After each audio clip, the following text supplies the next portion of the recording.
योग अकेडमी में आप सभी का स्वागत है। तो बच्चों, आज हम डेसिमल फ्रैक्शन में तीसरी क्लास लेने वाले हैं। आज हम पढ़ेंगे डेसिमल फ्रैक्शन, दशमलव भिन्न। प्रीवियस क्लास में आपने साधारण भिन्नों को पढ़ा है, लेकिन आज हम स्पेशल में दशमलव भिन्नों को पढ़ेंगे। दशमलव भिन्नों में भी स्पेशल बच्चों बार वाले क्वेश्चन बार कैसे पैदा होता है, कैसे बनता है, और बार वाले क्वेश्चनों को हम साधारण भिन्न में कैसे बदलते हैं, तो सब कुछ आज होने वाला है। वीडियो को लास्ट तक जरूर देखिए। एक साधारण क्वेश्चन से लेकर चलते हैं, एक सिंपल क्वेश्चन से लेकर चलते हैं। दशमलव वाला क्वेश्चन ले लेते हैं पहले।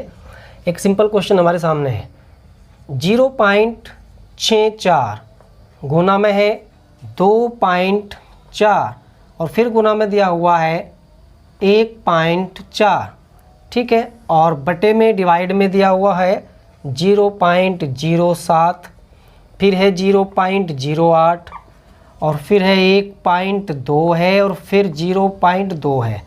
ये क्वेश्चन बन जाता है और कह दिया जाता है कि इसको सरल कीजिए, इसका मान हमें ज्ञात करना है। तो ऐसे क्वेश्चन को हल करने के लिए हमें क्या करना होता है, सिंपली क्या करना होता है, पॉइंट को एडजस्ट करना होता है। सबसे पहले हम इसको पॉइंट को ही यहाँ से रिमूव करते हैं, पॉइंट को ही हटाते हैं। अब पॉइंट को हटाने का क्या तरीका रहेगा, बेसिकली देख लेते हैं कि पॉइंटों को एडजस्ट हम कैसे करते हैं। जैसे सिंपल एग्जांपल है 1.24 और इसके बटे में लिखा हुआ है 2.5। यदि हमें इसको हल करना है तो बच्चों देखो, सीधी सी बात है, यदि हमें इसको हल करना होता है तो हम क्या करेंगे, हम पॉइंट के लिए तो लगा लेंगे 1। अब जैसे हमें ऊपर वाली संख्या का पॉइंट हटाना है तो नीचे कार्यवाही करेंगे हम, और नीचे वाले का हटाना है तो ऊपर कार्यवाही करेंगे, ठीक है ना। इसी प्रकार से आप पॉइंट के लिए तो लगा लेंगे 1 और पॉइंट के बाद में जितने डिजिट हैं 1 2 डिजिट है तो 2 0 लगा लेंगे। इसी प्रकार यहाँ की बात करें, पॉइंट के बाद में यहाँ पर कितना है, 1 है तो 1 0 लगा लेंगे, ठीक है। तो इस प्रकार से पॉइंट हमारी रिमूव हो जाती हैं, पॉइंट हमारी हट जाती हैं। लेकिन ऐसा ना करके हम क्या करते हैं, ऐसा हम ना करके हम सीधा क्या कर लेते हैं बच्चों, देखिए सीधा कैसे पॉइंटों को हम हटाते हैं। हम पहले काउंट करते हैं कि ऊपर वाली संख्याओं में पॉइंट के बाद में कितने अंक हैं। इसी प्रकार से नीचे काउंट करते हैं। जैसे कि देखेंगे यहाँ 1 2, ऊपर कितने अंक हैं हमारे, 2 अंक हैं। नीचे कितने अंक हैं, 1 अंक है। 2 अंक ऊपर है, 1 अंक नीचे है। तो 2 में से 1 आप लेस कर दीजिए तो कितना, एक अंक से तो 1 अंक हमारा कैंसिल हो गया। कितने अंक बच गए ऊपर, 1 बच गया। ऊपर जो अंक हमारे हैं ना, 1 अंक हमारा एक्स्ट्रा बच जाता है और उसी के लिए हम लगा देते हैं 1 0। लेकिन अपोजिट साइड, यदि हमारा ऊपर अंक ज़्यादा बचते हैं तो नीचे 0 लगाएंगे, नीचे बचते हैं तो ऊपर 0 लगाएंगे। ये आप ध्यान रखें, अपोजिट साइड में हमें एक के आगे इतनी 0 लगा के चलनी है। अब अपने क्वेश्चन पे आ जाते हैं। क्वेश्चन पे ज़रा ध्यान दीजिए। क्वेश्चन हमारा 0 पॉइंट, अब देखिए काउंट कर लेते हैं, 1 2 3 4। अगर हम ऊपर की साइड देखते हैं, अर्थात अंश में अगर हम देखते हैं तो हमारे पॉइंट के बाद में अंक हो जाते हैं 4 और नीचे 2 2 4 5 और 1 6। ऊपर 4 है, नीचे 6 है। तो इसका अर्थ ये हुआ कि नीचे 2 अंक हमारे एक्स्ट्रा हैं। 4 अंक से 4 अंक तो खत्म हुए, लेकिन 2 अंक हमारे नीचे एक्स्ट्रा हैं। तो यदि हम इसको इस प्रकार से भी लिख सकते हैं, देखिए 64 24 और 14 और 7 गुणा 8 गुणा 12 और गुणा 2। अब नीचे हमारे 2 अंक ज़्यादा थे तो इसीलिए हमने 2 0 ऊपर की साइड, अर्थात अपोजिट साइड, मैंने कहा ना अपोजिट साइड में हमें 0 बढ़ानी है, तो हमने ऊपर 0 बढ़ा दिए। अब इसको सोल्व कर लेते हैं, क्रॉस कर लेते हैं। देखिए 7 से ये क्रॉस हुआ, ये डिवाइड हो गया, 7 दूनी 14, ठीक है ना। 12 दूनी 24, ये 24 यहाँ से कैंसिल हो गया। 8 से 1 क्रॉस हो गया, 8 8 64। अब बचा क्या है, 8 दूनी 16 और बटे गुणा में 2 0 भी हैं, 100 भी है। तो 8 दूनी 16 और 100 कितना हो गया, 1600। और यही आपका आंसर आ गया, ठीक है ना। इतना टाइम हमें लगाना नहीं है। देखिए इस प्रकार के क्वेश्चन और भी मिलेंगे हमें। क्वेश्चन हमारा होगा कि यदि 1/3.718 और इसका मान दिखाया गया है बच्चों 0.2689। अब इसकी सहायता से हमें मान निकालना है। मान किसका निकालना है, देखिए 1/0.00038718 इसका मान चाहिए। अब ध्यान देने वाली बात ये है, अगर इमेजिन करें ये पॉइंट नहीं है तो 3718 है, यहाँ भी इमेजिन करें तो संख्या देखने के बाद पता लगता है कि यहाँ भी 3718 है। तो कोई कैलकुलेशन तो आपने एक्स्ट्रा में करनी नहीं है, बस फ़र्क इतना हुआ है कि हमें पॉइंटों का ही थोड़ा आगे पीछे करके एडजस्ट करना होता है ऐसे क्वेश्चनों में, और आपने कुछ नहीं करना है। क्या करना है, देखो ज़रा, जो हमें दिया गया है, जो हमें गिवन है, हमें उसी के अकॉर्डिंग चलना है। अब दिया हुआ तो ये है, 3 के बाद में जस्ट पॉइंट है, ठीक है ना, और यहाँ पर 3 के बाद में यदि पॉइंट को हम यहाँ पर ले जाएं तो कितने अंक को क्रॉस करना पड़ेगा, 1 2 3 4, कितने अंक को क्रॉस करना पड़ेगा, 4 को क्रॉस करना पड़ेगा। और इसके लिए हमने बताया था जब हम पॉइंट हटाते हैं तो इतनी जीरो लगा देते हैं, तो ये बन जाता है 3.718 और 3 के इसके एक के आगे इतनी लगा देते हैं 0, 1 2 3 4 जीरो लगा देते हैं, ठीक है ना। वही बन जाता है जो हमें दिखाया गया है, ये 1 की मल्टीप्लाई में है। और उसको ध्यान कीजिए, आप इसको ध्यान से देखिए, ये वैल्यू आपको ये दिखाई गई है क्वेश्चन के अंदर, और इसका मान हम डायरेक्टली यहाँ रख सकते हैं 0.2689, और बस जो ये हमारा एक्स्ट्रा आया था यहाँ इसकी मल्टीप्लाई कर देंगे, ठीक है ना। 1 के आगे कितनी जीरो है, 4 जीरो है। अब जब 1 के आगे जीरो 1 हो 2 हो 3 हो, ये हम प्रीवियस क्लास में अपनी पढ़ा चुके हैं। गुना के अंदर क्या होता है, पॉइंट आगे की ओर चलता है, और भाग में क्या होता है, पॉइंट पीछे की ओर चलता है, ठीक है ना। ये हम पढ़ा चुके हैं आपको। तो 4 जीरो है तो 4 ही अंक पर पॉइंट 1 2 3 4, यानी कि पॉइंट हमारा पहुंच जाएगा लास्ट में, अर्थात आंसर आपका आ जाएगा 2689, यही हमारा आंसर हो जाएगा, ठीक है। इसी प्रकार से एक और क्वेश्चन देख लेते हैं। क्वेश्चन का थोड़ा सा टाइप अलग हो सकता है, लेकिन यही प्रक्रिया आपने उसमें भी दोहरानी पड़ेगी। देखिए, ऐसा ही आपने करना है। क्वेश्चन हमारा होगा कि यदि, क्वेश्चन हमारा है कि यदि 4175 और भाग में दिखाया गया है संख्या को 2 यहाँ पर है ये 2.372, और इसका मान दिखाया गया है 1760.118, ये 1760.118। और इसकी सहायता से यदि ये मान हमें दिखाया गया है तो हमें मान किसका निकालना है, तो हमें मान निकालना है 41.75 और भाग में है 23.72, ये मान चाहिए। देखो, क्वेश्चन थोड़ा चेंज हुआ है लेकिन क्वेश्चन वही है। अब यहाँ पर भी आप ध्यान से देखो, 4175/2372, यदि मैं पॉइंट को भूल जाता हूँ, कुछ अक्षरों के लिए पॉइंट को भूल जाता हूँ, तो मैं कहूँगा कि 4175/2372 इसका मान है हमारे सामने।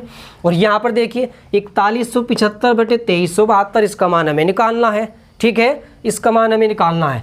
तो हमें क्या करना पड़ेगा, यहाँ एक्स्ट्रा कोई संख्या तो है नहीं जिसकी हमें गुना या भाग करनी पड़े, ठीक है ना, बस पॉइंटों को ही एडजस्ट करना है। तो हमने कहा है जो हमें दिया गया है ना, हमें उसी के अकॉर्डिंग चलना होता है, ये ध्यान रखना हमें ऐसे क्वेश्चनों में। अब हमें दिखाया गया है यहाँ 4175, लेकिन यहाँ तो 41 पॉइंट है। तो सबसे पहली बात हम क्या करेंगे, इसका पॉइंट हटाएंगे, 2 अंक है, इसका पॉइंट हटाने के लिए 2 जीरो यहाँ लगा देंगे नीचे, ठीक है ना, जितने अंक पॉइंट के बाद में उतनी जीरो। अब नीचे 2 के जस्ट बाद में पॉइंट है, 2 के जस्ट बाद में, यानी कि पॉइंट हमें 1 अंक पीछे ले जाना है।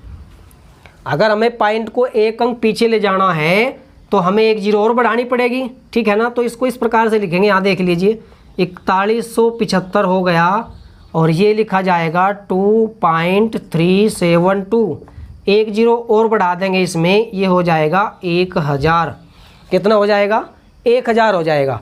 अब देखिए, इसको ध्यान से देखिए आप, ये वैल्यू हमें यहाँ पर दिखाई गई है, इसका मान है 1760.118, इसकी जगह हम वो मान रख सकते हैं, रख लीजिए, ये हुआ 1760.118, और बटे में है बच्चों 1000, ये भी तो है ना हमारे पास में। अब वही बात आ गई, 1 के आगे 1 जीरो या 2 जीरो या 3 जीरो या 4 जीरो, भाग में है तो हमने कहा था भाग में पॉइंट पीछे की ओर चलती हैं। अब 3 जीरो हैं तो 3 ही अंक पॉइंट पीछे चलेगा, अर्थात 7 से पहले लगेगा, यहाँ पर लग जाएगा, ये बन जाएगा 1.760118, ठीक है ना, 1.760118, और यही बन जाता है आपका आंसर, ठीक है ना। तो इस प्रकार के क्वेश्चन भी पॉइंटों वालों में, दशमलव वालों में, संख्याओं में इस प्रकार के क्वेश्चन भी बहुत ज़्यादा एग्जाम में देखने को मिलते हैं। अब सीधे सीधे चलते हैं दशमलव भिन्न में स्पेशल बार वाले क्वेश्चन कैसे होते हैं, ठीक है ना। बार वाले क्वेश्चन कैसे होते हैं। अब सबसे पहले बच्चों ये जान लेते हैं कि बार क्या होता है और संख्याओं पर बार कैसे लगता है और क्यों लगता है, कैसे ये बनता है, कहाँ से इसका जन्म होता है, ठीक है। तो पहले जान लेते हैं बार को। तो इसके लिए एक छोटा सा हम एग्जाम्पल ले लेते हैं। पहले एक छोटा सा एग्जाम्पल ले लेते हैं, जैसे 1/3 हमारे सामने एक साधारण भिन्न है 1/3। यदि हम इसको दशमलव में बदलने की बात करते हैं, इसको डेसिमल में बनाने की बात करते हैं, तो क्या करेंगे, हम 1 को 3 से भाग देना शुरू करेंगे। यही तो हम काम करते हैं।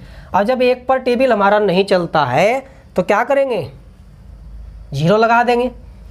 तब भी नहीं चलता है तो फिर हम पॉइंट का सहारा लेते हैं, दशमलव का सहारा लेते हैं और उसके बाद में हम 0 लगा लेते हैं और फिर टेबल पढ़ते हैं। 3 तिया 9, कितना बच जाता है 1।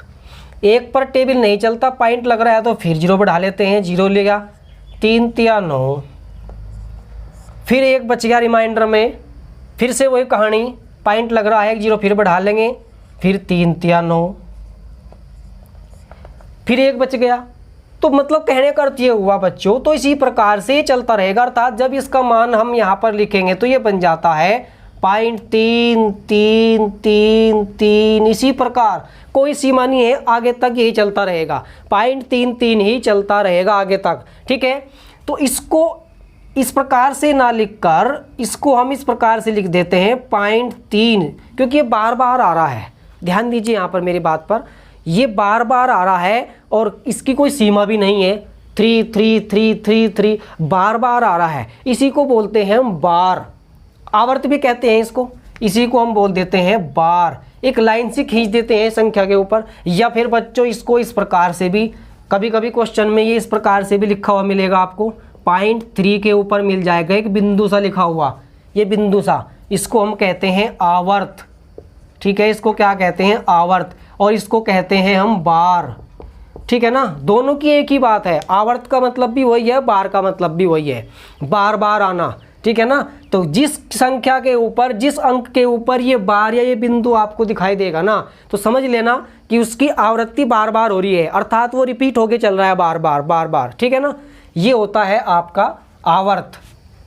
जैसे एक सिंपल क्वेश्चन ले लेते हैं, पहले जोड़ना घटाना कर लेते हैं बार वाली संख्याओं का। जैसे कि हम ले लेते हैं 3.257 बार और हमें इनको जोड़ना है 5.35 बार। चलिए हमें पहले एक सिंपल क्वेश्चन ले लेते हैं बार वालों में, इनको हमें जोड़ना है, ठीक है ना। कह दिया जाता है कि इसको सरल कीजिए, इनको जोड़कर बताइए क्या आएगा। तो या तो पहले आप बार वाली संख्या को भिन्न में बदलेंगे, और बार वाली संख्या को भिन्न में कैसे बदलते हैं वो मैं अभी आपको समझाऊंगा। लेकिन इसका एक तरीका और मैं आपको बताता हूँ सीधा सीधा, कि आप इस प्रकार से पहले संख्या को लिख लीजिए 2 5 7, ठीक है ना, 5 7 5 7, इसी प्रकार से, क्योंकि ये 5 7 के ऊपर बार है, 2 के ऊपर तो बार नहीं है, 5 7 के ऊपर बार है, तो इसीलिए जो 57 है ना उसी का रिपीटेशन है, 57 57 57 57, इसी प्रकार आगे तक चलती रहेगी, इसी का रिपीटेशन होगा क्योंकि इसी के ऊपर बार है। अब दूसरी संख्या हमारी बनती है 5 पॉइंट। बस ये बात का ध्यान रखिए कि पॉइंट के नीचे पॉइंट ही लिखा जाएगा, रहा है चाहे वो बात जोड़ने कर रहा है चाहे वो बात घटाने कर रहा है। 5.353535 इसी प्रकार से। अब देखिए इनको जोड़ लेते हैं, ठीक है। यहाँ से जोड़ना स्टार्ट कीजिए, 7 और 3 10 हुआ, एक कैरी बन गया, 5 5 10 और 1 11 हो गया, फिर से एक कैरी 7 3 10 और 1 11, 5 5 10 और 1 11, 7 और 3 10 और 1 11, 5 5 10 और 1 11, 3 2 5 और 1 6 और 5 और 3 हुआ 8। अब यहाँ पर ध्यान दीजिए आप, 8.6 तो हमारा सेम है, 6 को तो हमें छेड़ना नहीं है, लेकिन 6 के बाद में ज़रा ध्यान दीजिए आप, 1 1 1 1 1, ठीक है ना। इसके बाद में जो अंक लिखा जाएगा ना वो भी 1 ही बन के आएगा। तो हम इसको कैसे लिखेंगे, 8.6 और 1 पर बार, ठीक है ना, जुड़ के आपका आंसर बन जाता है ये। इसी प्रकार से हम बात कर लेते हैं घटाने वाले क्वेश्चन में। अब यदि हमारे सामने क्वेश्चन घटाने वाला आ जाए, जैसे कि 5 पॉइंट, ये एग्जाम्पल ले लेते हैं, 5.372, ठीक है, और इसमें से हम घटाना चाहते हैं 2.3 बार। चलिए एक सिंपल क्वेश्चन घटाने वाला भी ले लेते हैं कि बार वाली संख्याओं को घटाते कैसे हैं। जोड़ते तो इस प्रकार से हैं और इसी प्रकार से हम घटा भी लेते हैं। तो सबसे पहली बात 5 पॉइंट ये लिखेंगे आप, 7 2 पर बार लगा हुआ है तो 7 2 7 2 7 2, इसी प्रकार से। अब बार किसके ऊपर है? 72 के ऊपर बार है। 3 को तो हमने रिपीट नहीं किया क्योंकि 3 के ऊपर तो बार नहीं है। अब बार जिसके ऊपर है रिपीटेशन तो उसी का होगा ना, ठीक है। इसी प्रकार से आप लिख लीजिए 2.3 3 3 3 3 3 3, इसी प्रकार से आगे तक चलता रहेगा। और इसको आप बात कर रहे हैं घटाने की तो घटा लीजिए। देखिए अब 2 में से 3 तो नहीं जाएगा, अब 2 में से हम 3 तो नहीं घटा सकते ना, तो हम पड़ोसी से सहायता मांगेंगे। यहाँ पर पहुँचिए आप 7 के पास में, 12 में से 3 गया 9, 6 में से 3 गया 3, फिर से वही कहानी, 12 में से 3 9, 6 में से 3 3 9 3। अब यहाँ पर आ जाइए, 3 में से 3 0 और 5 में से 2 3। अब यहाँ पर भी आप गौर से देखिए क्वेश्चन को, ये बन के आया है। अब 0 को तो छेड़ेंगे नहीं, ठीक है ना, 0 रिपीट हमारी नहीं हो रही है। रिपीट कौन हो रहा है? 39 39 39 39। तो हम क्या करेंगे, 39 के ऊपर यहीं पर हम बार लगा देंगे, यही बन जाएगा हमारा आंसर, यही बन जाता है हमारा आंसर। ये जोड़ना घटाना होता है इनका, ठीक है। अब जरा सीख लेते हैं कि बार वाली संख्याओं को, जो हमारी दशमलव भिन्न में स्पेशल बार वाली संख्या होती हैं, इनको साधारण भिन्न में कैसे बदला जाता है। उसके लिए भी एक तरीका होता है। एक सिंपल क्वेश्चन से लेकर चलते हैं। देखिए क्वेश्चन है हमारे सामने, ये है, जैसे कि हम लिख लेते हैं 0.25। चलिए इसको ले लेते हैं और इसको हमें साधारण भिन्न में बदलना है। हमें कह दिया गया को साधारण भिन्न में बदलिए, साधारण भिन्न में लिखो। इस प्रकार से क्वेश्चन आ जाता है एग्जाम में। बार वाली कोई संख्या दे दी जाती है और कह दिया जाता है कि साधारण भिन्न में लिखो। साधारण भिन्न में कैसे लिखेंगे जरा देख लीजिए। इसके लिए क्या तरीका होगा, ये आपके सामने है 0.25 बार, इसको हमें साधारण भिन्न में बदलना है। देखिए याद रखने वाली बात है, जो मैं आपको रूल बताने वाला हूँ, जो ट्रिक बताने वाला हूँ, वो केवल अप्लाई होगा पॉइंट के बाद वाले अंकों पर। यदि पॉइंट से पहले वाले अंक हैं उसको आपने छेड़ना नहीं है। मैं उसके लिए भी क्वेश्चन लेकर चलूँगा। पहले एक सिंपल क्वेश्चन ले लेता हूँ। 0.25 के ऊपर बार लगा हुआ है। अब हमें इसको साधारण भिन्न में बदलने के लिए सबसे पहली बात तो आप बार वाली संख्या को जो का तो लिख दीजिए, ठीक है ना। और नीचे क्या करना है, हर में क्या करना है आपको, हर कैसे बनाना है, जितने अंकों पर बार होता है भाई, जिसके ऊपर टोपी रखी हुई है ना, ये टोपी का मतलब ये जो लाइन से खींची हुई है, छतरी बनी हुई है, ठीक है, छतरी बनी हुई है, छाता बना हुआ है, उसके लिए तो आप लिखेंगे 9 9। बस ये आप याद रखिए। याद रखने के लिए पॉइंट है कि जिसके ऊपर छतरी है ना, छतरी के लिए हम 9 9 बनाते हैं, 9 9 बनाते हैं। और जिसके ऊपर छतरी नहीं होगी उसके लिए हम रखते हैं 0। तो यहाँ पर तो बिना छतरी वाला कोई नहीं है, यहाँ पर तो सभी छतरी वाले हैं। तो ये आपकी बन जाती है साधारण भिन्न। यदि ये सरल हो सकती है तो कीजिए, और नहीं हो सकती है तो बस फिर यहीं पर आप छोड़ दीजिए। एक और एग्जाम्पल ले लेते हैं। देखिए एग्जाम्पल आपका इस प्रकार से भी हो सकता है, ये 0.157 और इसके ऊपर बार कह दिया जाता है, इसको साधारण भिन्न में बदलिए। साधारण भिन्न में बदलने के लिए क्या करना है, अब देखिए यहाँ पर आपको मैंने कहा है कि पहले तो आप लिखेंगे टोटल संख्या और उसमें से आप बिना छतरी वाले को हटा देंगे, ठीक है ना, क्योंकि बिना छतरी वाला तो बारिश में हमारे साथ नहीं चलेगा, ठीक है ना। इस प्रकार से आप समझ लीजिए कि जैसे बारिश हो रही है, बारिश में आप जो है ना छाता, जो छाते वाले हैं वही बाहर निकलेंगे, जो छाते वाले नहीं हैं उनको आप वहाँ से हटा दीजिए कि आप अपने घर जाइए। इस प्रकार से तो आप क्या करेंगे, यहाँ पर जो बिना छाते वाला है ना, ये इसमें से इसको यहाँ से हटा दीजिए। ये याद रखने का तरीका है आपको, ये आपको जो बताया है मैंने, याद रखने का मेथड बता रहा हूँ जिससे आप कंफ्यूज ना होवें। क्वेश्चन में। तो अब नीचे क्या करना है, मैंने कहा था जिनके ऊपर छतरी है उनके लिए तो 9 लिखना है। जितने अंकों पर छतरी है उतने 9 बना दो, आप 9 लिख दो। और जितने अंकों पर छतरी नहीं है उसके लिए 0 का मतलब, क्योंकि वे तो 0 हो चुके हैं, वे तो पीछे हमने छोड़ दिए हैं, तो वे तो 0 का मतलब है कि वे शामिल हमने नहीं किए, ठीक है ना। अब इसको आप हल कर लीजिए, देख लीजिए 157 में से घटाइए आप 156 और बटे 990 कैंसल कीजिए किसी संख्या से। इसको सरल जहाँ तक हो सकता है कर सकते हैं। 2 से काट दीजिए आप, 2 सत्ते हुआ 14 और 2 अट्ठे हुआ 16, ठीक है। 2 चौक 8, ठीक है। 2 नम 18, 2 पंजे 10, 3 से कट सकता है। 3 दूनी हुआ 6, 3 छंग हुआ 18, फिर 3 से कट सकता है। ये देखिए 3 निकन 3, कितना बचा, 3 छंग 18 और 3 पंजे 15, ठीक है। अब ये 2 से कट सकता है लेकिन ये 2 से नहीं कटेगा। अब 13 की अगर बात करें तो नहीं कटेगा, तो हमारा आंसर बन जाता है 26/165 और यही हमारा आंसर बन जाता है।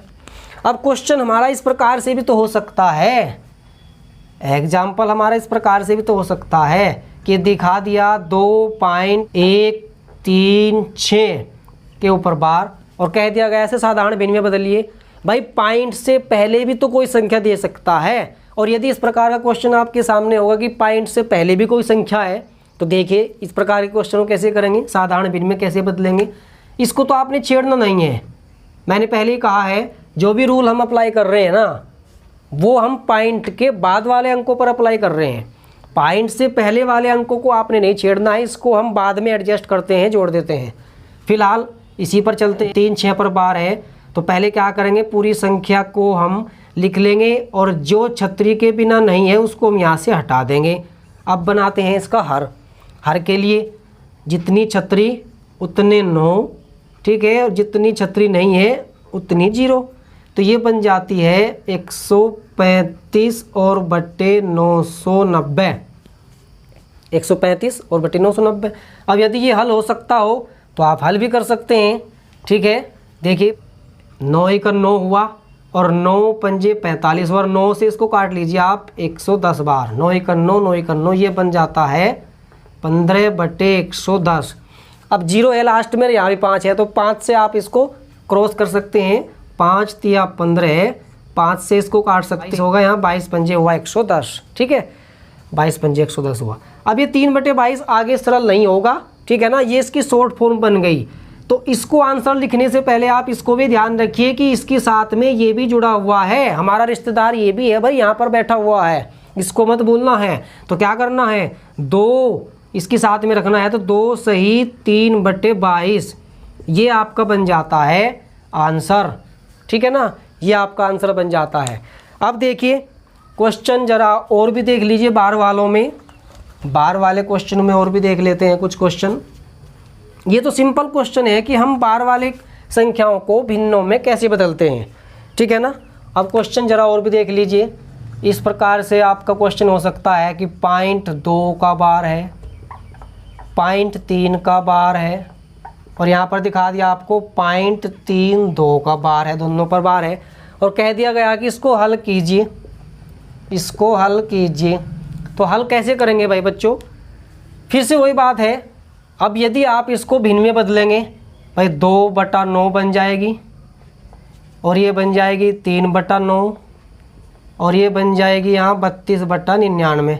तो यदि आप डायरेक्ट भी करना चाहते हैं तो डायरेक्ट भी कर सकते हैं। एलसीएम बन गया हमारा 99, कितना बन गया, 99 बन गया, ठीक है ना। एलसीएम जब लेते हैं हम तो एलसीएम को इनसे भाग भी करते हैं, 9 से करेंगे 11 आ जाएगा, 11 दूनी 11 की यहाँ गुणा, 11 की यहाँ गुणा, और यहाँ पर 1 आ जाएगा, 1 की यहाँ गुणा। 11 दूनी हुआ 22, 11 तिया हुआ 33, और ये 32 से हुआ 32। अब इनको आप जोड़ लीजिए, जोड़िए, ये बन जाएगा आपका 87, और 87 बटे आ गया 99, कितना आ गया भाई, 99 आ गया। तो ये आपका आंसर बन जाएगा। यदि आप क्रॉस करना चाहते हैं, थोड़ा हल करना चाहते हैं तो हल कर सकते हैं, लेकिन आपको देखना ये भी तो है ना कि क्वेश्चन हमारा बार में चल रहा है, तो हमारे ऑप्शन किस में है, बार में है या भिन्न में है। अगर हमारे ऑप्शन भिन्न में है तो भिन्न में आंसर अब ये आ जाएगा आपका, और यदि आपका ऑप्शन बार में दिए हुए हैं तो इसको फिर बार में चेंज करने के लिए अब नीचे 2 9 है तो दोनों पर बार लगा दीजिए, यही आपका आंसर बन जाएगा। ठीक है ना। और या फिर आपको सीधा सीधा मैंने बताया है कि 2 के ऊपर बार है तो 2 2 2 इसी प्रकार से, फिर 0.3 3 3 3 3 इसी प्रकार से, और फिर आगे है 0.32 3 2 3 इसी प्रकार से। जोड़ लीजिए, डायरेक्ट क्या करना है, जोड़ना है तो जोड़ लीजिए। 3 2 5 और 3 8, 3 2 5 और 2 7, 3 2 5 और 3 8, 3 2 5 2 7, 3 और 3 6 और 2 8। देखिए 87 87 यहाँ पर भी आके आ जाएगा 7 87। तो हम इसको क्या लिखेंगे, डायरेक्ट हम लिख देंगे 0.87 के ऊपर बार, और यही हमारा बन जाता है आंसर। ठीक है, इस प्रकार से आप कर लेंगे क्वेश्चन को। आगे देख लेते हैं, क्वेश्चन और देख लेते हैं इसी प्रकार से कैसे हम जोड़ते घटाते हैं इनको, ये आपको समझ में आ गया होगा बार वाले क्वेश्चनों को। ठीक है, क्वेश्चन और देख लेते हैं। जैसे क्वेश्चन हमारे सामने है 0.16 और इस पर बार, फिर प्लस में 0.17 और इस पर बार, और अलग से मल्टीप्लाई दिया हुआ है 3। ठीक है ना। कह दिया जाता है कि इसको सरल करो, इसको सरल कीजिए। अब सरल करने में क्या करेंगे जरा देखिए। पहले आप इस ब्रैकेट को सोल्व करेंगे, प्लस करेंगे दोनों संख्याओं की, बाहर वाली जो संख्या है इनको दोनों को प्लस कर लेंगे, और 3 की मल्टीप्लाई तब बाद में करेंगे, बाद में करेंगे ना मल्टीप्लाई। तो प्लस करने का तरीका मैंने आपको बताया है, या तो आप सीधा सीधा लिख लो इसको भाई 16/99 हो गया, और प्लस 17/99 हो गया। ठीक है ना। और इसको सोल्व करने के बाद में 3 की मल्टीप्लाई दे देना। अब एलसीएम तो 99 है, हर तो सेम है, जब हर सेम होता है तो बस डायरेक्ट अंशों को जोड़ लेते हैं। कितना हो गया, ये हो गया 33। ठीक है, और मल्टीप्लाई 3 की भी है। अब 33 की जब 3 में मल्टीप्लाई करेंगे, हमने कहा था अपनी पिछली क्लास में हम पढ़ा चुके हैं कि जब किसी अकेली संख्या की भिन्न में जब हम मल्टीप्लाई करते हैं तो क्या करते हैं, सीधा सीधा हम अंश में ही गुणा करते हैं। तो ये आ जाएगा 33 या 99, 99/99 कितना हो गया, 1 आ गया, और यही हमारा आंसर आ गया। ठीक है, तो इसी प्रकार के क्वेश्चन आपको एग्जाम में मिलेंगे। बार वाले क्वेश्चन इसी टाइप से आपको मिलेंगे, इससे बार आपको कुछ नहीं मिलेगा। ठीक है ना। अब अगली क्लास में हम आपको देने वाले हैं सतत भिन्न। सतत भिन्न कैसी होती हैं, सतत भिन्न होती है हमारी, सतत कह लीजिए या वितत कह लीजिए, एक ही बात है। सतत या वितत भिन्न क्या होती हैं, ठीक है ना। कंटिन्यूड फ्रैक्शन, जैसे 1 + 1/2 + 1/3 + 2/5 + 1/2, इसी प्रकार के क्वेश्चन आप आगे पढ़ने वाले हैं। ठीक है ना। डिफरेंट क्वेश्चन, चिन्ह प्लस भी हो सकता है, माइनस भी होगा, संख्या चेंज भी होंगी, और डायरेक्ट इनको 4 से 5 सेकंड के अंदर एकदम से हम डायरेक्ट कैसे करते हैं, नेक्स्ट वीडियो में आपको सतत वितत भिन्न आपको पढ़ाएंगे। ठीक है, तो वीडियो देखते रहिए। यदि आप 0 लेवल से एडवांस लेवल तक आप पढ़ना चाहते हैं तो हमारे चैनल योग्यता अकेडमी के साथ में जुड़े रहिए, वीडियो को देखते रहिए, लाइक कीजिए और ज़्यादा से ज़्यादा शेयर कीजिए, जिससे ज़्यादा से ज़्यादा बच्चे लाभ उठा सकें। धन्यवाद।